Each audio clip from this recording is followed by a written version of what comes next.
വരാൻ ഇടനെഞ്ചിനിതെന്തു സുഖം ഇളമഞ്ഞു പൊതിഞ്ഞതുപോലെ എന്താണെന്നോടൊന്നും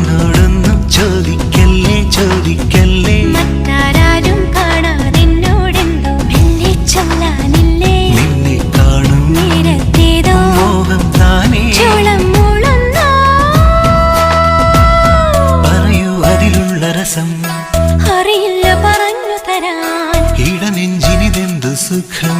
ഇളമഞ്ഞു പൊതിഞ്ഞതുപോൽ